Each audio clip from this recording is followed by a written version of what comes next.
ভারতের বিপক্ষে 2 ম্যাচের টেস্ট সিরিজ খেলতে ইতিমধ্যে চেন্নাইয়ে পৌঁছেছে বাংলাদেশ ক্রিকেট দল, যেখানে আগামী বৃহস্পতিবার থেকে শুরু হবে দুই দলের মধ্যকার 2 ম্যাচের টেস্ট সিরিজের প্রথম টেস্ট।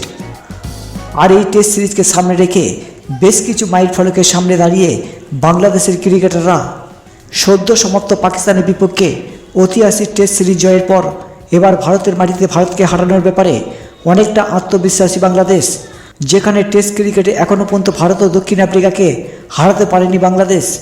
ভারতের বিপক্ষে এখনও পর্যন্ত বাংলাদেশ মোট 13টি টেস্ট খেলে 11টিতে পরাজিত হয় বাংলাদেশ, আর 2টি টেস্ট ড্র করে টাইগাররা। এবার এই সিরিজকে ভারতে হারানোর ব্যাপারে অনেকটা আত্মবিশ্বাসী বাংলাদেশ। ইতিমধ্যে 9টি দেশের বিপক্ষে টেস্ট সিরিজ জিতেছে টাইগাররা। বাংলাদেশের হয়ে 3 ফরম্যাটে মিলিয়ে সর্বোচ্চ রান স্পর্শ করতে 9 রান দূরে রয়েছেন দলের অন্যতম ব্যাটার মুশফিকুর রহিম। বাংলাদেশের হয়ে 3 ফরম্যাটে মিলিয়ে সর্বোচ্চ রান রয়েছেন বাংলাদেশ দলের অন্যতম ওপেনিং ব্যাটার তামিম ইকবালের। বর্তমানে তার রান 15,192। অন্যদিকে বাংলাদেশে আরেক ব্যাটার মুশফিকুর রহিমের রান 15,184। এবার ভারতের বিপক্ষে 9 রান করতে পারলে বাংলাদেশের হয়ে সর্বোচ্চ রান সংগ্রহ হবেন দলের অন্যতম ব্যাটার মুশফিকুর রহিম। তাই সেক্ষেত্রে তামিম ইকবালের রেকর্ড দখলে নেওয়ার সুবর্ণ সুযোগ এখন মুশফিকুর রহিমের সামনে।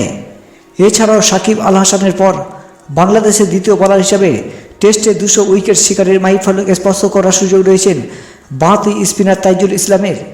এর জন্য তার প্রয়োজন 5 উইকেট। এই ক্ষেত্রে ভারতের বিপক্ষে 2 টেস্ট মিলিয়ে যদি 5 উইকেট নিতে পারেন, তাহলে তিনি বাংলাদেশের হয়ে 200 উইকেট শিকারের দ্বিতীয় বোলার হবেন।